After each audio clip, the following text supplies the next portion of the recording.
네, 지금 뜨는 알고리즘을 찾아서 투자 전략 세워보는 시간입니다. SK증권 영업부 PIB센터 조성호 부장 함께하겠습니다. 어서 오세요. 네, 안녕하세요. 네, 부장님 반갑습니다. 자, 연이틀 시장이 급등하고 있습니다. 미증시의 등락과 상관없이 우리 시장은 내 갈 길을 간다. 바닥을 확실히 지켜주는 모습인데요. 조정은 기회인지가 궁금합니다. 일단 앞으로 또 당연히 조정이 나올 수 있잖아요. 그때마다 매수를 해야 되나, 매수 포지션 잡아야 되나라는 생각이 들기 시작했죠.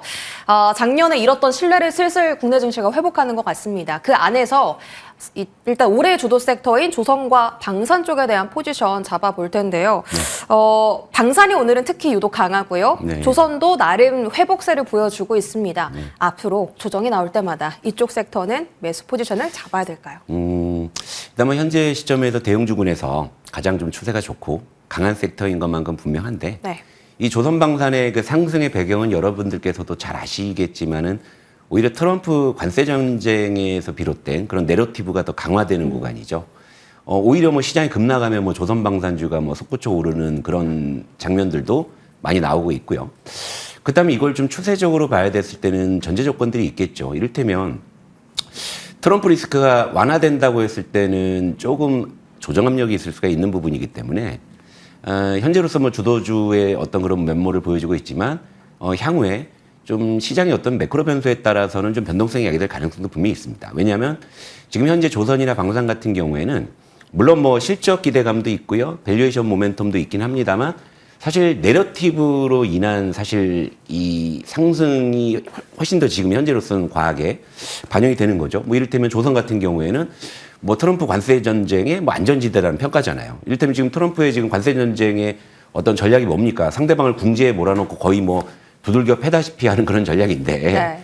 근데 조선 같은 경우에는 아시다시피 미국의 지금 조선업이 거의 뭐 와야 되는 상황이기 때문에 아무리 뭐 트럼프가 뭐 K조선을 뭐 궁지에 몰아넣고 싶어도 그럴 수가 없는 상황이다 보니까 조선주는 이제 상대적으로 안전지대라는 평가 때문에 오히려 수급이 더 밀려 들어가고 뭐 미국에서도 뭐 예를 들면 트럼프의 어떤 관세 우려로 시장이 조정을 받게 되면 코스피도 조정을 받을 때 오히려 조선주가 더 올라가는 모습들 이런 부분들을 보게 되면은 시장과 계속적으로 좀 동조화될 수 있는지에 대해서는 앞으로 좀 따져봐야 될 거 있고요. 그리고 방산 같은 경우에도 역시 뭐 트럼프의 관세 전쟁에 의해서 촉발된 내러티브죠. 이때면 이제 트럼프가 더 이상 뭐 유럽의 안보에 개입할 의지가 없다라고 확인이 되니 유럽에서도 방위비를 속속 증액하고 있기 때문에 안 그래도 K방산은 유럽 쪽에서 실적 모멘텀을 계속 가져왔었죠. 그런 상황에서 방위비 증액이라는 것은 또 내러티브 상으로는 또 굉장히 좀 매력적인 모멘텀이 될 수가 있는 부분이니까. 그런데 이들 종목들이 이제 오늘 같은 경우에는 뭐 시장과 동반해서 올라오긴 합니다만 어제는 오히려 이제 반도체가 급등하니까 역으로 큰 조정을 받는 모습들도 보여줬단 말이죠. 그러니까 이제 시장과 지금 동조화된다라는 어떤 그런 패턴이 아직은 크게 읽히지가 않는 부분이기 때문에 지금 그래서 이제 고점 부근에서 급등락이 좀 반복이 되고 변동성이 이제 커지는 구간이기 때문에 지금 상황에서 뭐 아직까지는 뭐 수급이나 여러 가지로 좋은 모습을 보이고는 있습니다만 뭐 굳이 뭐 이제 전략을 제가 제시를 해드린다면은 올라갈 때 따라가시는 것은 역시 좀 위험하고 그리고 이제 신규 진입 같은 경우를 많이 좀 고민하신 시청자분들 많이 계실 거란 말이에요.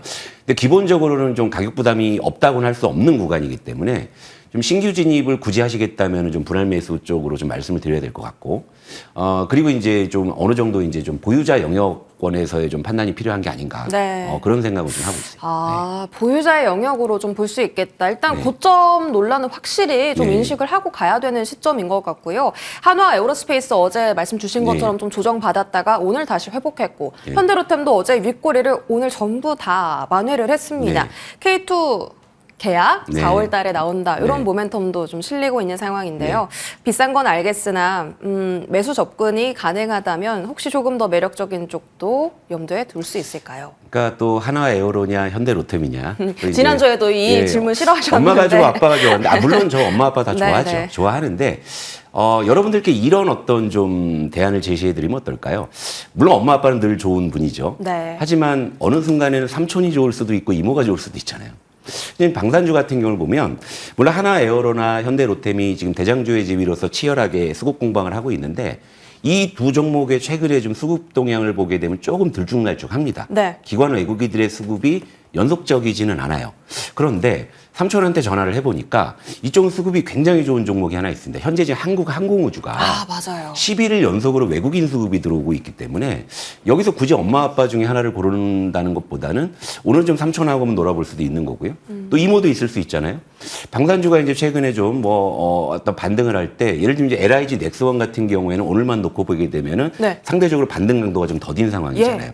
그렇다면 이런 쪽으로도 좀 눈을 돌려볼 필요가 있지 않을까. 항상 엄마 아빠하고만 지낼 수는 없잖아요. 삼촌 이모랑도 가끔 놀아야 되는데. 네. 확실히 대장주 네. 말고도 지금 올라가는 종목에 대비해서도 투자에 대한 접근을 해볼 수가 있겠다. 네. 오늘 그 중소형 쪽으로 K 방산 펀드 조성한다 이런 이야기 있어서 네, 네. 이제 중소형 단 종목들도 급등하거든요. 네. 이쪽에 대한 시선은 단기로 봐야 돼요. 중소형 주저는 아무래도 좀 테마적인 그런 어떤 성격이 더 강하죠. 안 그래도 네. 지금 조선방산 자체가 내러티브가 좀 강하게 반영되는 시세이기 때문에 거기서 이제 파생되는 중소형주에 대한 시세는 더더욱더 좀 테마성이 좀 강한 상황이기 때문에 오히려 이제 대형 방산주보다도 오히려 그 변동성을 주의하셔야 네. 되잖아요. 그러니까 역시 이제 방산주에 대한 전략은 뭐 큰 틀에서 말씀을 드리자면 가장 강한 녀석을 쫓아간다기보다는 오히려 가장 강한 녀석이 조정받았을 때나 아니면 이제 그 강한 녀석이 다시 올라갔을 때는 이선에서 움직일 수 있는 종목 쪽으로 접근하시는 게 그래도 시청자 여러분들께는 조금 더 안전한 전략이 아닌가 이렇게 말씀드리고 싶습니다. 알겠습니다. 자, 조정은 기회, 조선과 방산 섹터 알아봤고요. 다음 섹터도 제약 바이오입니다. 작년에 핫했는데 올해는 좀 밀리는 흐름이에요. 많이 쉬었거든요. 네. 근데 슬슬 금리 인하 기대감도 나오고 네. 이제 연내까지 한 3회 정도 연준이 금리 인하할 거라는 이야기도 나왔잖아요. 네. 알테오젠도 오늘 급등 반등하고 있고 제약바이오 섹터에 좀 조정 시 매수 기회 접근 어떨까요? 제약바이오는 지금 사실은 코스피 쪽하고 코스닥 쪽이 약간 온도차가 있습니다. 그래요? 이를테면은 지금 코스피 같은 경우에는 삼성바이오로직스가 사상 최고가를 기록한 이후에 지금 계속 좀 한 달 내내 좀 조정을 받는 상황이다 보니까 네. 코스피 쪽은 좀 투자 심리가 아직은 좀 더뎌요. 그런데 이제 코스닥 같은 경우에 역시 이제 말보리로 대변되는 뭐 알테오젠, 뭐 이제 보로노이, 뭐 리가켄바이오, 뭐 좀 더 이제 붙이자면 뭐 삼천단 제약, 그러니까 이런 쪽에 좀 모멘텀 플레이는 계속적으로 좀 이어지고 있는 상황이거든요. 그러니까 어느 정도 좀 기간 조정을 받았다 싶을 때 저점 매수를 하게 되면 다시금 이제 반등이 나오는 그런 패턴들은 계속 좀 반복을 하고 있거든요. 여기에 이제 지금 다음 주에 HLB가 또 신약 승인 또 이슈가 있지 않습니까? 네. 그러니까 지금 현재 이제 제약바이오 같은 경우가 이제 금리 인하 기대감이 조금 낮아지면서 최근에 이제 조정을 좀 받기도 했습니다만은 다시금은 이제 간밤에 CPI가 좀 안정이 되는 모습 그리고 이제 금리가 조금 더 이제 다시 좀 완화 쪽으로 갈 것이라는 그런 기대감이 제약바이오 쪽에는 훈풍을 그러니까 밀어 넣어줄 수 있는 부분인데, 근데 좀 단기적으로 보더라도 코스피 바이오보다는 좀 코스닥 쪽 바이오가 현재로서는 단기 접근하기가 좀 좋은 어떤 메리트가 있지 않나. 조정도 좀 충분히 받았고 금리 인하 기대감 그리고 시장이 전반적으로 좀 살아나는 그런 분위기로 본다고 했을 때는 역시 좀 알보리를 중심으로 한 알테오젠, 뭐 리가캠, 뭐 보로노이를 중심으로 한 그런 종목들 위주로 좀 조정 시 매수는 유효하지 않나 이렇게 말씀드립니다. 셋 다 기술 이전 쪽이네요. 네, 그렇죠. 코스피보다는 코스닥 상장한 제약바이오 쪽이 조금은 단기적 접근이 가능한 상태다 말씀 주셨고요. 다음 섹터는 로봇입니다. 로봇이 어제 그제 계속 급등하는 모습인데 로봇은 이런 얘기가 있어요. 이제 네. 고점 대비 조정을 많이 받았기 때문에 네. 다음 주 GTC 전에 한번 좀 회복세 나타나지 않을까? 이런 네. 이야기 있었는데 실제로 흐름이 좋잖아요. 예. 이쪽도 조정식 매수 기회인가요?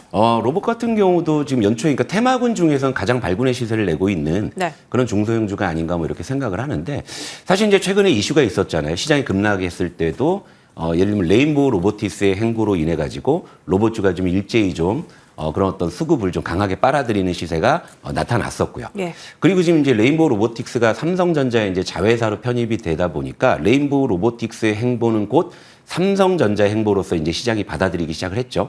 그러다 보니까 이제 로봇주에 대한 어떤 그런 좀 수급이나 기대감들이 커지고 있고 다음 주에 있을 엔비디아의 GTC 2025에서도 역시 로봇이 화두이기 때문에 단기적으로는 이제 반등할 수 있는 그런 절호의 타이밍을 맞은 게 아닌가 이렇게 예. 보는데 근데 로봇주가 여러분 아시다시피 올라갈 때 시원하게 올라가지만 또 조정 한번 받기 시작하게 되면 뭐 일주일도 안 돼 갖고 20~30%씩 그냥 물려버리는 맞아요. 그런 어떤 특징적인 좀 부분들이 있고요. 그리고 이제 또 하나가 로봇주가 시청자 여러분들도 뭐 느끼시겠지만 군집성이 그렇게 강하게 안 나옵니다. 로봇주, 예를 들면 반도체 같은 경우에는 올라갈 때 다 같이 올라가거나 다 같이 조정을 받는 그런 어떤 특징들이 있는데 로봇주 같은 경우는 보게 되면은요, 한 반 정도는 올라도 또 반 정도는 하락하는 그런 장면들이 굉장히 좀 많거든요.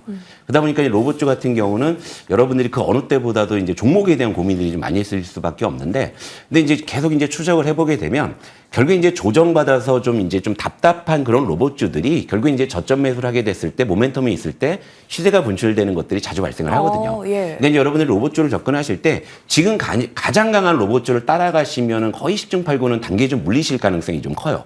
그런데 지지부진하고 이걸 왜 사야 되지 싶을 정도로 좀 답답한 그런 로봇주들이 오히려 저점 매수에서 좀 분할 매수로 모아가시면 그런 종목들이 또 시세를 내기도 하고 네. 뭐 이런 이제 부분들이 좀 반복이 되기 때문에 종목군을 여러분들께서 선택을 하실 때는 역시나 이제 조금 조정을 좀 받고 아직 좀 탄력을 못 보여주고 있는 쪽을 조금은 시간을 쓰면서 그렇게 접근하시면 그럼 로봇주는 뭐 크게 여러분들께서 어려움 없이 접근하실 수 있지 않나 이렇게 말씀드릴게요. 아, 로봇은 이 테마의 특성상 가격적 접근이 상당히 중요한데 많이 오른 종목 따라잡기보다는 조금 횡보를 하고 있고 지지부진한 종목 분할 매수 접근하는 게 좋겠다라는 전략 봤습니다. 다음은 2차 전지인데요. LG엔솔 드디어 1분기 실적 상향 소식이 나왔습니다. 그리고 어제 미국 하원에서 중국 배터리 견제하는 법안도 통과를 시켰거든요. 국내 증시 수혜를 얻을 수 있을까? 2차 전지 어떻게 보세요? 일단은 LG 에너지 솔루션의 1분기 흑자 전환 전망은 상당히 좀 의미가 있다라고 보죠. 왜냐하면 K 배터리의 뭐 대표 기업이기도 하고요.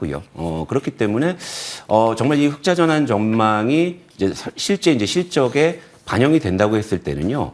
2차 전지는 이제 본격적인 어떤 좀 캐즘 통과 이야기들이 확대 재생산될 가능성은 좀 분명히 있어요. 하지만 이제 2차 전지가 여러분들께서 아시다시피 이제 좀 바닥을 쳤다 싶었는데 그래서 들어가면 또다시 이제 저점을 깨는 약간 좀 양치기 소년 같은 그런 어떤 좀 패턴들을 반복을 했기 때문에 투자 심리가 그렇다고 해서 막 단기간에 빠르게 살아나지는 않는 특징들이 있어요. 네. 그러니까 이를테면 약간 젖은 장작 같은 거죠. 그러니까 겉에는 좀 말라가지고 불이 붙었는데 안이 아직 안 말라가지고 불이 이내 꺼지는 일들이 좀 반복이 됐었잖아요. 그러니까 2차 전지는 그래서 이제 한두 가지의 호재로 추세를 만들기에는 그렇게 쉽지는 않은 섹터이긴 합니다만, 근데 LG 에너지 솔루션이 어쨌건 캐즘을 통과하면서 실적이 이제 턴어라운드 한다라는 시그널을 줬다라는 것은 일단은 다시금 한번 좀 그래도 한번 속아볼까 할 수 있는 좀 그런 어떤 계기를 주는 것 같긴 합니다. 물론 이제 실적이 LG 에너지 솔루션만 좋게 나오는 것이 아니라 배터리셀 3사가 다 같이 좀 실적이 돌아서는 모습을 보여주게 된다면 그 뒷단에 있는 뭐 양극재 기업이나 소재 쪽까지도 훈풍이 이어질 수 있는 부분이기 때문에 일단 LG 에너지 솔루션의 호실적 전망은 다시금 좀 2차 전지가 좀 바닥을 치느냐에 대한 기대감을 불러일으킬 수 있는 약간 불쏘시개 같은 역할을 좀 할 것으로 좀 기대는 하고 있어요. 그러니까 현재 구간에서 일단 가격 메리트가 워낙에 있는 섹터가 2차 전지이고 그리고 이제 통화 정책이 좀 완화 쪽으로 돌아간다면은 그럼 그런 쪽에서도 좀 유동성에 대한 어떤 그런 어떤 수혜를 입을 수가 있기 때문에 일단 지금 시점에서는 좀 진입 쪽은 좀 무난하지 않나 이런 좀 말씀을 드리고 싶네요. 확실히 실적 전망 상향이 호조는 맞다. 가격적 메리트가 있다라는 점도 체크해드렸고 조금은 이슈를 더 확인할 필요가 있겠습니다. 다음 알고리즘은 반도체고요. 어제 이제 대거 급등을 했습니다. 시장이 올라오면 항상 같이 따라가는 주도 섹터이기 때문에 SK 하이닉스가 탄력이 좋죠. 어제 엔비디아가 좀 많이 급등을 했습니다. SK 하이닉스 목표가 상향 리포트도 나왔거든요. 20만 원 넘어서 이제는 30만 원까지는 진짜로 열어둬도 되는 시기일까? 그렇습니까? 20만 원 회복한 지 며칠 됐다고 벌써 30만 원 이야기가 나오는 거구나. 그만큼 이제 우리 시장에서 반도체에 거는 기대감이 그만큼 크다라는 의미이기도 하겠습니다만 지금 SK하이닉스는 어쨌건 다음 주에 있을 또 엔비디아의 GTC 2025에서 뭐 거의 VIP급의 그런 좀 게스트지 않습니까? 그리고 이제 차세대 HBM을 또 공개할 것으로 예정이 돼 있는 상황이고, 그리고 여기서 이제 또 하나 이제 좀 플러스 알파 요인이 생겼죠. 최근에 이제 디램하고 랜드 가격도 상승을 하고 있다라는 부분이기 때문에 기존의 그 HBM의 굳건한 지위에다가 이제는 레거시 쪽으로의 어떤 가격 반등 이런 부분까지 곁들여진다면 실적 모멘텀은 더 강해질 수 있는 부분이에요. 그래서 이제 추가적인 상승은 전 가능하다고 보는데, 근데 그걸 좀 단정지어서 뭐 30만 원을 간다 안 간다 제가 그렇게 말씀드릴 사안은 좀 아닌 것 같고요. 주가적인 방향에서는 이제 SK하이닉스는 좀 긍정적인 방향으로 가고 있다. 이 정도 말씀드리면 될 것 같습니다. 방향을 봤을 때는 위쪽으로 조금 판단을 해볼 수 있는 시기다. 자, 다음 알고리즘은요. 퀄테스트 통과입니다. 그 삼성전자가 HBM3E 샘플 납품했다라는 소식도 어제 전해졌고요. 그다음에 어제 그 엔비디아에서 삼성전자 천안 공장 방문했다. 근데 지금 하이닉스가 이미 납품 다 하고 있는데 삼성전자 아직도 HBM3 이 납품하냐 마냐거든요. 네. 이 소식이 통과됐던 소식이 정말 나온다고 해서 삼성전자 주가가 상승할 수 있을까? 지금은 또 의문이 드는 시점인데요. 네. 자, 이 소식은 얼마나 무게를 두고 판단해야 될까요? 그러니까 지금 이제 하이닉스 같은 경우는 HBM4 양산까지 얘기 나오는 상황에서 예. 지금 삼성전자는 HBM3 이 8단 이걸 이제 1분기 안에 이제 공급을 하겠다라고 했기 때문에 거의 뭐 시간이 이제 촉박해진 상황인데, 근데 이제 최근에 이제 엔비디아의 기술진이 거기 이제 방문을 했다라는 것은 이제 이 퀄 테스트를 이제 막바지 좀 이 확인하는 작업이 아니냐. 이런 분석인 거죠. 그러니까 그런 이제 기대감이 좀 삼성전자에 어느 정도 좀 주가적인 훈풍을 마련해 줄 수는 있다라고 생각을 하는데요. 근데 일단 뭐 삼성전자는 물론 HBM3가 되면은 좋겠지만 지금 전체적으로 뭐 디램이나 낸드 쪽이 올라오기 때문에 그거 아니더라도 좀 실적적인 측면에서는 좀 이제 좋아질 수 있는 그런 분위기로 흘러가고 있는데요. 그동안 이제 시장이 삼성전자를 바라보는 여러 가지 어떤 기대감이나 심리를 봤을 때는 이 퀄 테스트 통과가 좀 필요한 상황이긴 합니다. 왜냐하면 주가의 어떤 큰 반전을 이루기 위해서는 일단 HBM3도 우리가 이제 할 수 있다라는 부분들을 보여줘야 삼성전자 내에 있는 다른 밸류 체인들이 이제 같이 부각될 수가 있는 이제 구조잖아요. 그러니까 이제 퀄 테스트 통과가 만약에 이루어진다고 했을 때는요. 근데 제가 좀 덫에 걸린 것 같습니다. 어떤 덫이요? 삼성전자의 퀄 테스트가 통과가 되면 삼성전자는 단기적으로 주가가 좀 틀 수 있고요. SK 하이닉스는 단기적으로는 좀 늘릴 수가 있는 상황인데 제가 앞서서 하이닉스를 너무 좋게 말씀드려가지고 드디어 덫에 걸렸네요. 아까 엄마 아빠 덫에는 제가 삼촌 힘으로 피해갔는데 이번엔 걸린 것 같습니다. 하지만 단기적으로는 퀄 테스트 통과가 하이닉스에는 조금 주가의 흔들림의 요인이 될 수는 있겠지만 삼성전자를 바라보는 시각에서는 비로소 이제 삼성전자가 좀 주가적인 측면에서 우상향을 할 수 있는 그런 좀 기틀을 마련하는 그런 계기가 아닐까 보고 있습니다. 통과 시에 삼성전자 호재는 맞다. 네. 그 상단을 지금 막고 있는 그 제한선을 조금 뚫어낼 네. 수 있다라는 네. 거고요. 지금 레거시단 회복도 잘 나타나고 있고요. 지금 유리기판 테마주도 급등하는데 말씀 주신 것처럼 네. 낸드 가격 반등하고 있죠. DDR5 계약 가격도 올라가고 있습니다. 네. 이런 기판을 마련했을 때 좀 반도체 우리가 레거시 쪽으로 봐야 되는지 아니면 지금 유리기판 너무 핫하잖아요. 네. 이쪽에 대한 포커스를 더 둬야 되는지 필옵틱스도 고점에서 조정 좀 나왔었거든요. 예, 그러니까 유리기판이 사실은 최근에 이제 반도체 섹터 내에서 가장 강한 모습을 보여주고 있는데 일단 뭐 최근에 이제 엔비디아 쪽에서 발열 이슈가 좀 재부각된 것들이 있고요. 네. 그리고 다음 주에 있을 뭐 GTC 2025에서도 뭐 이제 유리기판 관련 발열 관련한 이슈가 또 다뤄질 것으로도 전망도 되고 있고 그런 부분이 있기 때문에 지금 뭐 유리기판 쪽이 굉장히 좀 강한데 근데 지금 원체 좀 단기적으로 급등했기 때문에 가격 부담이 있는 상황이에요. 그러니까 제가 여러분들께 또 힌트를 좀 드리고 싶은 게 뭐냐면 저는 이제 기본적으로 좀 가장 좀 강한 종목을 쫓아가는 것보다 2선, 3선 종목을 여러분들께 많이 말씀을 드린 이유가 그 변동성에 여러분들이 조금이나마 좀 안전하셨으면 하는 부분인데 유리기판도 전체적으로 많이 올랐습니다만 현재 기준에서 이제 추세를 보게 됐을 때는 SKC나 뭐 HB 테크놀로지가 상대적으로 좀 덜 올라 있습니다. 그리고 오늘만 놓고 보게 되면 SKC는 오늘 또 급등하고 있잖아요. 네. 그런데 HB 테크놀로지 아직은 강보합권에 있다. 이런 식으로 여러분들께서 좀 리스크를 좀 제어하시면서 기대 수익을 좀 넓혀가시는 그런 전략이 좋지 않나 이렇게 보고 있고 또 레거시 쪽의 반등은 지금 최근에 이제 디램이나 낸드 가격의 상승하고 궤를 같이 하는 부분인데 그럼 이들 가격이 왜 상승을 할까 생각을 해보게 되면 그게 수요 단에서 무언가의 이제 증가의 조짐이 있다라는 거잖아요. 그런 부분들을 봤을 때는 그 수요는 무엇을 의미할까? 디바이스의 수요를 의미하는 거고 그 디바이스의 수요가 증가한다는 것은 결국엔 AI 인터페이스를 장착한 고스펙 디바이스에 이제 이 양산이 임박했다는 부분이면 여기서 이제 곁다리로 볼 수 있는 것도 소프트웨어 쪽으로 우리가 볼 수가 있겠죠. 네. 그런 식으로 힌트를 확장하실 수가 있겠고요. 그리고 유리기판 섹터가 전체적으로 지금 가격적으로 그냥 완전히 부담이 되신다고 하시면은 냉각 쪽의 가격 부담이 좀 덜하죠. 예를 들면 뭐 워트나 뭐 유니셈, K엔솔 같은 종목들 이런 종목들은 유리기판 대비해서 가격적으로 좀 부담이 덜합니다. 그러니까 이런 쪽으로 힌트를 확장하신다면 무엇보다 여러분들이 잃지 않는 쪽에서 저는 좀 더 포커스를 맞춰서 말씀을 드리고 싶기 때문에 가격적인 부분을 좀 고려하시면서 접근하시면 크게 좀 뭐 변동성에 크게 뭐 이렇게 휘청이진 않으실 거라고. 알겠습니다. 네. 지금까지 SK증권 영업부 PIB센터 조성우 부장과 함께했습니다. 부장님 고맙습니다.